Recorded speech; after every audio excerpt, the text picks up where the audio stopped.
자, 월급 빼고 다 오른다. 인플레이션의 공포에 대해서 한번 얘기해 보겠습니다. 요즘도 마찬가지지만 그 작년에도 물가가 많이 올랐는데 올해도 계속 올라가고 있습니다. 그래서 이 회사원분들은 공감하실 겁니다. 요즘 진짜 점심 사 먹기가 두렵다. 그래서 예전에는 그 도시락 싸가지고 들고 다니면은 유난을 떠냐 이런 느낌도 있었는데 요즘에는 도시락 싸고 다니는 거에 대해서 약간 예전보다 훨씬 더 분위기가 온화해졌다고 하더라고요. 그만큼 이 회사원분들도 이제 느끼는 거죠. 와, 이거 외식 물가가 장난 아니다. 근데 전년 동월 대비거든요. 보면은 햄버거, 김밥, 냉면, 도시락, 비빔밥, 오리고기, 떡볶이, 치킨, 맥주가 다 올랐어. 그러면 웬만한 건 다 오른 거죠. 소금, 설탕 막 20%씩 올라가고 수프, 초콜릿, 파스타, 잼, 차, 아이스크림, 사탕, 당면. 그러니까 저도 직장 생활 해봤지만 그냥 다 올랐다고 봐도 뭐 무방하죠. 그래서 지금 많은 분들이 월급 빼고 다 오른다라고 얘기하는데 사실 그 말이 맞습니다. 실제로 월급 빼고 다 올랐어요. 이게 통계로도 나오는데 실질 임금 상승률이라는 게 있습니다. 이게 명목 임금 상승률에서 물가 상승률을 빼는 건데 내가 연봉이 5% 올랐다 해서 5%가 온전히 내 돈이 아닌 거죠. 왜 그러냐? 나는 그 돈을 벌기 위해서 소비를 하는데 소비하려면 결국에 물가가 중요하죠. 그러니까 물가가 상승하면은 급여가 올라도 결국에는 오른 게 아니게 되기 때문에 이 실질 임금은 내가 임금 올라간 거에서 물가 상승률을 빼야 된다. 근데 작년에 이 물가 상승률이 3.6%였습니다. 그러니까 내 월급이 3.6% 이상 인상이 됐어야 본전인 거죠. 그러면 실제로는 어땠을까? 2018년, 19년 이럴 때 이제 저물가 시절 때는 임금은 올라가는데 물가가 안 올라가니까 실질 임금이 높았습니다. 그 말은 뭐냐? 바로 체감이 됐다는 거죠. 나 왜 이렇게 살만해졌지? 왜 돈이 남지? 약간 이런 느낌이었다면은 2020년 코로나 때 한번 쫙 줄어들고요. 2021년에 약간 좀 반등한 다음에 22년, 23년 다 실질 임금이 마이너스로 돌아섰습니다. 그러니까 물가 상승률보다 임금이 낮았다는 거죠. 벌써 물가가 올라간 지가 2년을 넘었기 때문에 요즘에 어떤 분들은 막 IMF 때보다 더 힘들다 뭐 이런 얘기를 하시는 분들도 있어요. 근데 이게 통계를 보면은 실제로 봤을 때 IMF 때까지는 아니지만 금융위기 수준은 된다. 그러니까 2008년 금융위기 때 보면은 이 경제 고통 지수라는 게 있답니다. 그래서 실업률하고 물가 상승률을 합친 거죠. 실업률이 높아지는데 물가가 올라간다? 그럼 최악이잖아요. 직장에서 잘렸는데 물가는 올라가니까. 그래서 이게 고통 지수라고 부르는데 이 금융위기 때 보면은 실직도 많이 하시고 그때도 막 물가도 올라가고 했었을 거 아닙니까? 근데 그때가 한 7.9 정도, 그러니까 7 정도였던 거예요. 근데 최근이 거의 8, 6.3 정도 되니까 금융위기 때 수준으로 물가와 어떤 이 실업률에 대한 고통이 온다는 거죠. 자, 근데 이게 물가 상승률이 이렇게 높은 게 우리가 잘 좀 어색한 이유가 있습니다. 왜 그러냐면 2013년도부터 2023년까지의 데이터입니다. 그러니까 최근 10년간의 데이터를 보면은 그 물가 상승률이 상당히 낮았어요. 1.3%, 1.3%, 0.7, 뭐 2%가 채 안 됐고 2019년도 0.4% 정도였습니다. 그 말은 뭐냐? 물가가 정말 안 올랐던 거예요. 많은 분들의 다양한 어떤 주장이 있지만 어찌됐든 간에 중국에서 이제 본격적으로 저가 물건들이 이제 대규모로 이제 공급이 되면서 원래는 물가가 많이 올라갔어야 되는데 중국에서 하도 싸게 만들다 보니까 우리도 이제 뭐 요즘에 알리나 뭐 테무 이런 거 많이 사지만 사실 중국에서 만든 것이 한국에서 만든 것보다 훨씬 싸잖아요. 그러니까 그렇게 물가 자체가 올라갈 거를 중국에서 소비를 하면서 물가가 안 올라간 어찌 보면 살기 좋았던 시대일 수도 있죠. 그래서 이 욜로가 2010년대 초반에 그 유행을 했거든요.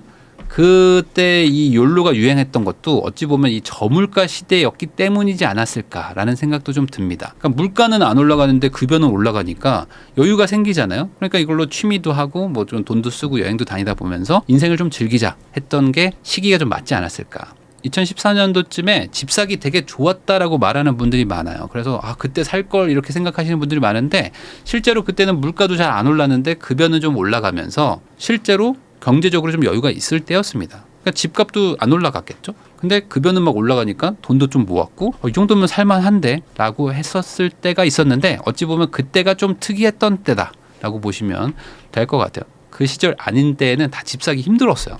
그런데 지금 더 이렇게 힘든 이유는 바로 이겁니다. 저물가에서 고물가 시대로 너무 급격하게 변화를 했기 때문인 거죠. 아니 물가가 안 오르다가 천천히 오르기 시작하면 우리가 좀 적응을 할 텐데 물가가 안 오르다가 이렇게 올라 버렸어. 그러니까 체감이 더 클 수밖에 없는 거죠. 하는 총재죠. 이창용 총재가 물가가 이제 2% 후반대로 막 내려오고 서서히 안정이 되고 있지만 지켜봐야 된다 이런 얘기를 합니다. 그러면 많은 분들이 막 댓글이나 이런 거에 이렇게 달아요. 아니 물가가 지금 얼마나 비싼데 뭐가 물가가 안정되고 있냐라고 하면서 뭐 화를 내는데 그 이유가 있습니다. 뭐냐? 이 물가라는 거는 사실 많은 그 통계 지수들을 합쳐가지고 평균을 내는 거기 때문에 물론 가중치가 있지만 이거랑 실질적으로 국민들의 체감 물가는 좀 다를 수가 있어요. 그래서 소위 말하는 이 장바구니 물가라는 게 우리한테는 더 중요한데 이 장바구니 물가가 엄청나게 지금 급등하고 있습니다. 특히 이제 금사가 많이 하는데 사과, 뭐 배, 뭐 이런 과일 같은 거 사보신 분들은 아실 겁니다. 이거 너무 비싸요. 그래서 야, 뭐 딸기 먹고 이런 거 못 하겠다 할 정도로 지금 비싸졌는데 그런 것들이 바로 체감이 되는 거죠. 뭐 다른 것들이야 뭐 나랑 좀 한 칸 멀리 떨어져 있으니까 체감이 좀 안 되고요. 자, 거기다가 아직 물가 인상이 체감이 좀 좋아질 것 같지가 않은 게 더 지금 물가 상승이 될 게 지금 남아 있습니다. 뭐냐면 총선이 끝나자마자 지금 일제히 가격 인상하고 있는 것들이 있어요. 근데 이게 지금 체감이 될 만한 물건들입니다. 뭐냐면 기본적으로 지금 뭐 초콜릿이나 과자 같은 거 있죠. 가격이 많이 올라가고 있습니다. 이게 어찌 보면은 그동안 좀 못 올렸어요.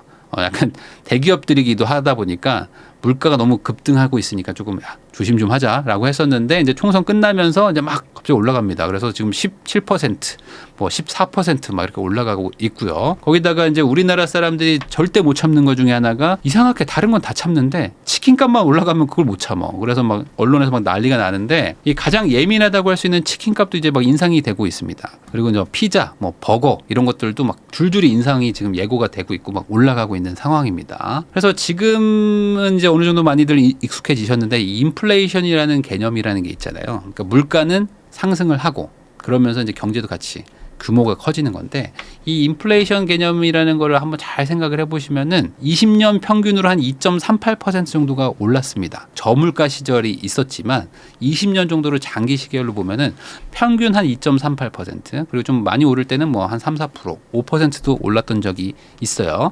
그러니까 결국에 물건의 가격은 계속 올라간다는 거죠. 자, 그래서 이게 반대로 생각하면은 물건값이 비싸진다는 거는 돈의 가치가 계속 떨어지는 건데 이 1억을 내가 이 물가 상승률 2.38%를 계속 적용을 시키면은 10년 뒤에는 지금으로 느낄 때 7,800만 원 어치 정도의 가치밖에 안 느껴진다는 겁니다. 그럼 이게 20년이 지나면 어떻게 되느냐? 6,180만 원 정도로 느껴지는 거죠. 그러니까 20년 뒤에는 지금의 1억이 한 6천만 원 정도로 느껴지기 때문에 한 40% 정도는 돈의 가치가 떨어진다고 보시면 되는 거예요. 그러니까 1억이 6천만 원 느낌밖에 안 난다는 거. 우리는 그래도 낮다고 합니다. 외국은 훨씬 심각했었어요. 미국 물가가 높다 했는데 사실 영국, 뭐 유럽은 더 높았습니다. 그래서 영국은 한때 10%가 넘었어. 우리가 뭐 4%, 6%막 이럴 때 고물가다 막 난리가 났었는데 영국은 소비자 물가가 10%를 넘게 찍었던 적이 있습니다. 영국도 정말 난리가 났었죠. 그다음에 더 큰 데가 있습니다. 영국 정도는 우습다. 그 정도는 엄살이다라고 말하는 나라가 이제 아르헨티나. 이 정치 불안정의 정책 실패까지 겹치면서 아르헨티나는 이제 미친 물가의 상징이 되는데 여기 보시면 재밌는 게 있어요. 아르헨티나 통화 공급 증가율입니다. 증가율. 그러니까 이게 보면은 이게 통화량이 이렇게 늘어났구나라고 생각하실 수가 있는데 아니에요. 이게 퍼센트입니다. 전년 대비 증가율인 거잖아요. 근데 보면 여기 보면 100%, 106%, 127%가 매년 올라갑니다. 그러니까 돈이 계속 2배씩 늘어났던 거예요. 통화량이. 그 말은 뭡니까? 아까 말한 대로 인플레이션이 2배씩 생겼던 거예요. 작년에 1억이 올해 5천만 원 정도로 이제 가치가 폭락하고 이게 또 한 해가 지나면 2,500만 원으로 폭락하고 또 한 해가 지나면 1,000만 원으로 줄어드는 그런 나라였다는 겁니다. 아르헨티나가 재정 적자가 너무 심해가지고 이 재정 적자를 어떻게 메꾸지라고 하면서 이제 돈을 막 찍어내고 엄청난 인플레이션이 발생을 하고 그리고 이제 금리도 막 90%. 우리나라는 지금 3.5%가 기준금리인데 아르헨티나는 막 금리를 막 90%막 이렇게 막 올렸는데도 불구하고 은행에 돈을 안 넣고 다 이제 돈을 막 달러로 바꾸고 막 비트코인으로 바꾸고 막 물건으로 사놓고 그만큼 지금 돈을 막 너무 많이 풀었다는 거죠. 그러니까 인플레가 극단기에 오면 이런 식으로 일어난다는 거. 한마디로 이제 돈을 찍어내고 있었기 때문에 물건값이 막 치솟았죠. 그런데 이게 아르헨티나는 이제 뭐 자체적으로 그런 일이 일어났던 거라면 이제 이 전 세계적으로 지금 인플레가 이렇게 심한 거는 결국에 이것도 똑같은 구조입니다. 돈을 많이 찍어냈던 것에 이제 부작용이 이제 오는 건데 이 금융위기 때도 한번 돈을 엄청나게 찍어냈었죠. 미국에서. 그다음에 이제 코로나 때는 이제 전 세계가 이제 다 찍어내기 시작합니다. 그래서 뭐 유럽, 뭐 일본, 뭐 미국 할 거 없이 뭐 돈을 막 이제 기축통화국들은 뭐 돈을 막 엄청 찍어내 가지고 어떻게 이제 반강제적으로 시민들한테 막 돈을 막 나눠줄 정도로까지 해가지고 돈을 찍어내서 어떻게든 이 경제 위기를 막아냅니다. 그래서 이 아르헨티나와 같은 현상이 이제 전 세계적으로 일어났던 게 지금 이제 부메랑으로 돌아오고 있는 거라고 보시면 될 것 같아요. 그러면 인플레이션이 일어나면 어떻게 되느냐? 아까 말한 뭐 아르헨티나든 남미의 어떤 국가들도 뭐 같은 일을 겪었을 거 아닙니까? 이 자산 소득이 높은 사람이 있고 이제 급여 소득이 높은 사람들이 있는데 자기가 버는 소득의 비율을 말하는 겁니다. 이 자산에서 들어오는 돈이 훨씬 많은 사람들은 인플레이션을 조금 어느 정도 방어를 하고 어떤 경우에는 뭐 인플레이션을 이용해서 돈을 더 벌기도 합니다. 근데 이 급여 소득이 높은 사람들은 인플레이션에서 이제 박살이 나기 시작하는 거예요. 그래서 이 중산층이나 저소득층이 인플레 충격에 엄청 취약하거든요. 그래서 경제 위기가 오거나 해서 막 금리를 낮추고 막 시장에 돈을 풀기 시작하면은 저소득층이 죽는다, 먼저 죽는다라고 말하는 이유가 바로 이것 때문입니다. 급여 소득이 높은 사람들은 인플레이션 방어가 안 돼요. 이 1920년대 독일에서는 하이퍼 인플레이션이 일어납니다. 그래서 1차 세계대전에서 독일이 패전을 하고 나서 보상비를 이제 내야 되는데 줄 돈이 없죠. 독일이 어떻게 선택을 했느냐? 돈을 막 찍어내기 시작합니다. 그래서 돈을 찍어내서 야 너가 나한테 1억 달라고 그래 돈 줄게 하면서 그냥 은행에서 찍어서 그냥 줘요. 그냥 종이 쪼가리를 준 거죠. 그러니까 세상에 독일 돈이 많이 풀리기 시작하니까 어떻게 됩니까? 독일에서 인플레이션이 폭발하기 시작합니다. 현금이 말 그대로 종이 쪼가리 취급을 받아가지고 아이들이 돈을 가지고 이제 놀아요. 놀 게 없으니까 돈을 가지고 놀고 베네수엘라에도 이제 인플레이션이 심한데 베네수엘라에 가면은 자기네 자국 화폐를 가지고 종이 접기를 해가지고 그걸 기념품으로 파는 그런 사람들도 많다고 합니다. 한마디로 그냥 현금이 그냥 종이 쪼가리가 되는 거죠. 그래서 어떤 일이 일어나냐? 빈곤층이 이제 급증하기 시작합니다. 아까 말한 급여 소득 가지고 사는 사람들, 현금을 받아야 되는데 현금이 종이 쪼가리 취급을 받게 되니까 내 급여가 완전 박살이 나버리는 거죠. 그러니까 이제 빈곤층으로 막 떨어집니다. 그리고 반대로 자산을 많이 가지고 있었던 분들은 인플레 방어가 되기 시작하면서 돈의 가치가 떨어지니까 물건값이 이제 급증하기 시작하죠. 그러니까 물건을 많이 가지고 있던 사람들은 신흥부자가 되기도 했더라. 우선 기본적으로 인플레가 막 일어나니까 어떻게 됩니까? 임금 상승의 속도가 이제 물가 상승을 못 따라가죠. 그러니까 상대적으로 값싼 노동력이 늘어나기 시작합니다. 그리고 경기도 당연히 안 좋으니까 취업하려는 사람들은 많죠. 거기다가 이제 내가 공장을 하나 지었어. 근데 당연히 빚을 져가지고 지었을 거 아닙니까? 근데 이제 빚을 지었는데 이 1억이 한 해만 지나면은 5천만 원이 되고 한 해만 지나면 1,000만 원이 되는 이런 기적이 일어나기 시작합니다. 그러니까 돈의 가치가 너무 급감하기 시작하면서 은행은 원금을 갚으면 되는데 돈 가치가 쭉 줄어드니까 그냥 갚아버리는 거야. 그래서 빚을 져가지고 공장을 지었는데 값싼 노동력은 늘어나고 빚은 사실상 탕감되는 효과가 일어났다. 그러니까 현금 가치가 하락되면서 빚을 쉽게 갚아버린 거죠. 이게 어느 정도 수준이었냐면은 돈의 가치가 미친 환율이 됩니다. 1달러당 마르크화의 가치니까 이제 환율이겠죠. 환율이 21년, 22년, 23년 하면서 몇 배가 뛴 거죠. 그냥 뭐 수십 배가 뛰어버립니다. 그러니까 당연히 돈의 가치는 종이 쓰레기가 되는 거죠. 눈치 빠른 정부 관계자들은 이제 빚을 내기 시작합니다. 그래서 이제 빚을 내 가지고 독일에 있는 막 부동산이나 막 금도 사고 막 원자재 같은 것들을 막 사면서 최대한 인플레를 방어를 해놨던 것들이 있었고요. 물론 이때 뭐 외국 자산을 사기 더 쉬웠다면은 외국의 자산 투자도 많이 했겠지만 이때는 1920년대니까. 그래서 어떤 일이 일어났느냐 이런 일도 있었답니다. 빵을 살라고 이제 손수레에 돈을 가득 실어서 간 거예요. 돈이 너무 종이 쪼가리가 되니까. 그래서 실제로 지금 아르헨티나에 가서 뭘 물건을 살 때 현금을 주고 살려면은 현금을 막 이만큼 들고 가서 빵 하나 사고 막 이런다고 합니다. 그런데 독일은 더 했겠죠. 그러니까 손수레 정도 사이즈에다가 돈을 싣고 가야 돼. 그래야지 빵을 하나 살 수 있는데 그걸 가서 이제 돈을 이제 뭐 들고 뭐 옮기기도 하잖아요. 근데 옮기는 와중에 보니까 이제 수레를 훔쳐갔어. 돈을 놓고 수레를 훔쳐간다. 왜냐면 수레가 더 비싸지거든 앞으로. 돈은 점점 가격이 떨어지는데 수레는 비싸지니까 야 수레를 훔쳐가야 되겠다 해서 막 수레를 훔쳐가기도 하고. 그다음에 아까 말한 대로 자산가들은 반대로 이제 막 내가 물건을 하나 주면은 예를 들어 이제 농장에서 뭐 밀을 재배하면 밀을 주고 돈을 엄청나게 많이 받을 수 있잖아요. 그래서 그 돈을 가지고 은행에 상환을 해버리고 이런 식으로 이제 인플레이션을 해지를 한 거죠. 뭐 가장 좋은 거는 해외 자산을 보유하는 게 가장 좋겠죠. 왜냐면 이제 이런 충격이 온다는 거는 이 자국 경제도 흔들립니다. 그래서 이 자국 경제가 흔들릴 때 해외 자산을 가지고 있으면 가장 큰 부자가 될 수 있죠. 그래서 이제 뭐 자국 경제와 상관없는 자산을 가지고 있으면 좋겠지만 그게 안 된다면은 자국에서 실물 자산들을 가지고 있는 게 인플레이션 방어를 할 수 있는 길이다. 자, 일본도 지금 잃어버린 30년이라고 불렸는데 아니다. 이제 일본도 이제 실물 자산을 사야 되겠다라고 하면서 약간 분위기가 바뀌고 있습니다. 일본은 잃어버린 30년 뭐 20년 이렇게 불렀던 게 물가가 안 올라가고 계속 디플레가 일어나기 때문에 이 돈의 가치가 반대로 늘어납니다. 물건을 사면 물건 값이 뭐 오히려 뭐 줄어드니까. 그러니까 돈을 들고 있는 게 낫었는데 그게 22년, 23년 되면서 이제 전 세계적으로 이제 물가가 높아지기 시작하면서 일본도 같이 올라갑니다. 그래서 이제 물가가 이제 튀기 시작하니까 일본도 이제 더 이상 예적금에 넣을 수는 없다. 이자도 안 주는데. 그러면서 이제 실물 자산들의 가치가 막 급등하기 시작합니다. 그래서 일본인들도 이제 실물 자산들을 사기 시작하는 거예요. 그래서 어디에 투자를 했느냐? 뭐 돈이 많으면 부동산을 많이 샀지만 그 정도로 돈이 없는 분들은 이제 위스키도 사고요. 뭐 금도 많이 샀다고 합니다. 그래서 여기도 가격들이 많이 올랐다. 그래서 인플레 방어를 위해서 실물 자산 매입을 많이 하더라. 자, 그러면 이런 고물가 시대가 이제 조만간 뭐 끝난다고 하긴 하지만 어찌됐든 간에 지금까지 계속 이어져 오고 있는 상황에서 우리는 뭘 해야 될까를 한번 정리를 해보면은 물가 상승률 이상의 임금 인상을 해야 실질 임금이 상승되는 거기 때문에 이 물가가 올라간다고 가만히 있으면 절대 안 됩니다. 임금 인상을 그 이상 하게 만들어야 됩니다. 그래서 가장 중요한 거는 소득의 증가를 일으켜야 됩니다. 근데 물가가 올라가고 뭐 연봉은 똑같고 한데 내가 어떻게 소득을 늘립니까? 라고 말하시는 분들도 있을 텐데 한번 생각을 해봐야 돼요. 이런 상황일 때 사실 이익이 성장하는 회사들도 있거든요. 그러니까 이익이 늘어나면 결국에 임금을 좀 더 높여줄 수도 있겠죠. 그러면 그런 회사에 있으면 우선 가장 좋고요. 그리고 그 회사에 있음에도 불구하고 내가 경쟁력이 없으면 사실 뭐 임금 향상이 어렵지 않습니까?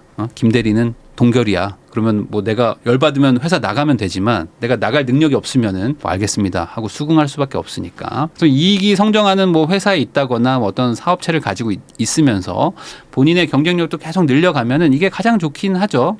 근데 이게 안 되는 분들이 훨씬 많을 겁니다. 요즘 뭐 경기도 안 좋고 원자재 값도 비싸져가지고 돈 못 올려줘라고 말하는 분들이 훨씬 많아요. 그러면 이런 분들은 어떻게 되는가? 부업이든 알바든 뭐든 해서라도 어찌됐든 총소득이 물가 상승률 이상 증가할 수 있게 만들기는 해야죠. 3.6% 급여를 더 받아야 본전이다. 자, 그러면 아까 말한 대로 이제 대출을 받아가지고 돈의 가치가 이제 떨어지기 때문에 실물 자산을 사는 건 어떨까? 이 얘기를 해보면은 우선 기본적으로 인플레가 일어날 때 실물 자산 같은 거를 사는 거는 좋은 일입니다. 그래서 앙드레 코스톨란이라고 이제 전설적인 투자자인데 이분이 이런 얘기를 했습니다. 인플레이션은 채권자에게는 지옥이고 채무자에게는 천국이다. 보통 이제 채무자가 빚쟁이니까 빚쟁이가 뭐가 천국이 있겠느냐라고 생각할 수도 있겠지만 돈의 가치가 떨어진다는 거는 원금의 가치도 같이 떨어지는 거기 때문에 내가 돈을 빌려가지고 인플레이션이 쭉 오기 시작하면은 나는 그 돈을 이제 소비로 막 써버린 게 아니라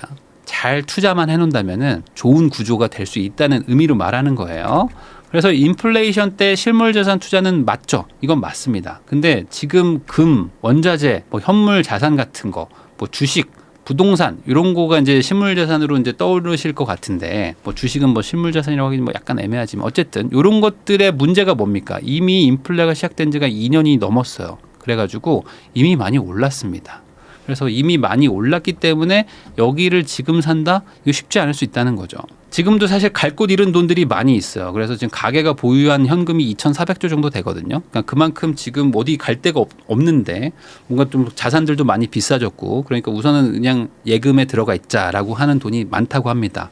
그만큼 지금 금리도 높으니까 뭐 이 정도 받으면 되지 뭐 라고 생각하고 있는 돈들도 많지만 어찌됐든 간에 이 돈들이 어딘가로 갈 것이다. 왜? 이제 고금리가 점점 내려갈 것이고 물가도 이제 잡혀간다는 거는 어찌됐든 이 돈들도 움직일 곳을 찾으러 갈 거라는 거예요. 그래서 저는 요즘에 이쪽을 많이 고민하고 있는데 이미 좀 많이 올랐단 말이죠. 많이 올라가지고 이거를 같이 추격 매수하는 것도 좋은데 지금 어쨌든 금리가 이제 동결한 지가 지금 벌써 10차례가 넘습니다. 그러니까 이제 내려갈 것 같은데 그럼 이런 상황에서 어디로 갈까? 많이 오른 것도 좋지만 좀 많이 안 올라가지고 뭐 이미 바닥이나 어떤 저점 구간에 있는 곳들 중에서 잘 골라서 사야 되지 않나? 라는 생각을 계속 하고 있어요.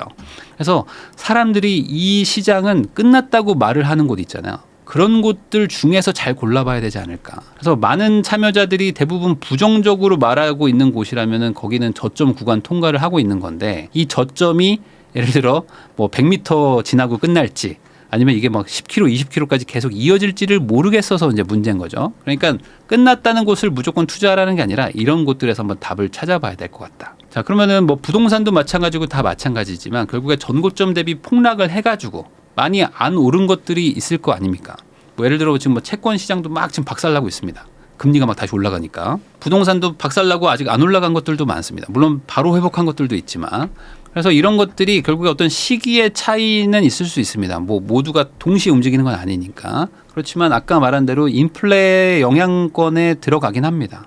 결국에 시기의 차이지 시간이 지나면서 인플레 영향을 받게 되면은 실물 자산이고 그리고 이제 사람들의 수요가 꾸준히 있다면은 가치를 다시 한번 재인정 받게 되니까 이쪽을 한번 보는 것도 괜찮을 것 같다. 자, 물론 쉽게 돈 벌 수는 없겠죠. 다만 이제 방향성이 있다라는 걸로 한번 정리를 하면 될 것 같고요. 그러면 지금 박살난 거 다 사라는 얘기냐? 그 얘기 아니라고 제가 몇 번 얘기했는데도 또 오해하시는 분이 있을까 봐 마지막으로 얘기합니다. 박살난 것들 중에서 그러니까 한마디로 지금 이 재활용 쓰레기장에 가가지고 뭐가 쓸만하지라고 찾아보는 게 저는 조금 더 낫지 않나 라는 생각을 가지고 있다. 왜냐? 지금 올라가는 것도 좋죠. 왜냐면 마음 편하고 다 좋으니까. 근데 여기는 또 반대로 생각하면 너무 올랐기 때문에 한번 또 충격파가 생기기만 하면 또 막 급락할 수도 있는 위험성이 있는데 이미 박살나 있는 곳들은 뭐 어쨌든 여기가 뭐 재활용 분리수거장인데 여기서 뭐 더러워져 봐야 뭐 얼마나 더 더러워지겠냐. 한번 역발상 투자를 한번 찾아보는 것도 괜찮지 않을까. 그래서 저는 이미 많이 오른 곳보다는 한번 암흑기 있는 곳들 중에서 한번 찾아보자 정도로 정리를 하고 있습니다.